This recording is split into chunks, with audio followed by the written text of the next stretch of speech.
അതേസമയം അപകടത്തിൽ ബിന്ദുവിനായുള്ള തിരച്ചിൽ ആരംഭിച്ചത് ചാണ്ടിയുമ്മൻ MLA ചോദ്യം ചെയ്തതിന് പിന്നാലെ ബിന്ദുവിനെ കാണാനില്ല എന്ന് ഭർത്താവും മകളും ചാണ്ടിയുമ്മനോട് പറയുന്ന ദൃശ്യങ്ങൾ ഇന്ന് പുറത്തു വന്നു. ബിന്ദുവിന്റെ ഭർത്താവ് വിശ്രുതനെ മന്ത്രി വീണ ജോർജ് ഫോണിൽ വിളിച്ച് ദുഃഖം രേഖപ്പെടുത്തി. ബിന്ദുവിന്റെ കുടുംബത്തിന് ഉചിതമായ സഹായം നൽകുമെന്ന് മുഖ്യമന്ത്രി പിണറായി വിജയനും പറഞ്ഞു.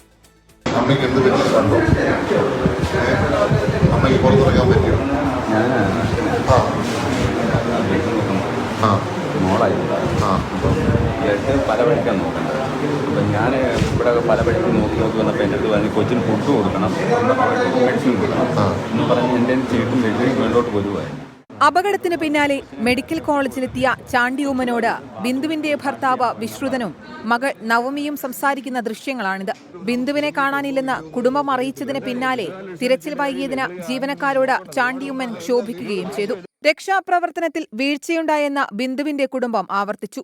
ആശ്വാസവാക്കുമായി ആരോഗ്യമന്ത്രിയോ ബന്ധപ്പെട്ടവരോ വന്നില്ലെന്നായിരുന്നു കുടുംബത്തിന്റെ പ്രതികരണം. ഇതിനു പിന്നാലെയാണ് വിശ്രുതനെ ആരോഗ്യമന്ത്രി ഫോണിൽ വിളിച്ചത്. 2 ദിവസത്തിനകം വീട്ടിലെത്താമെന്ന് മന്ത്രി. സഹായത്തിന്റെ കാര്യം ഒന്നും നമ്മുടെ അടുത്ത് പറഞ്ഞില്ലല്ലോ. അവർ തീരുമാനിച്ചുണ്ടാവും.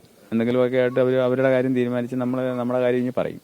ഈ കുടുംബത്തിന് ചേർത്ത് നിർത്തുമെന്ന് അവരിപ്പോഴും എൻ്റെ അടുത്ത് പറയുന്നത്. അത് ഉണ്ടാവുമെന്ന് പറഞ്ഞു. പിന്നെ നമ്മൾ അതിന് മേളിലോട്ട് സംസാരിക്കണ്ടല്ലോ. കുടുംബത്തിന്റെ കാര്യങ്ങൾ ഞങ്ങൾ കൂട്ടായി തീരുമാനിച്ചിട്ട് ഞങ്ങൾ അവരടുത്തും പറയും. ഫോൺ കോളിനകത്ത് പ്രതീക്ഷയുണ്ട്. അത് ഉറപ്പാണ്. ഞങ്ങൾക്ക് സഹായങ്ങൾ ചെയ്യും. ബാക്കിയുള്ള കാര്യങ്ങൾ മുന്നോട്ട് പോകും.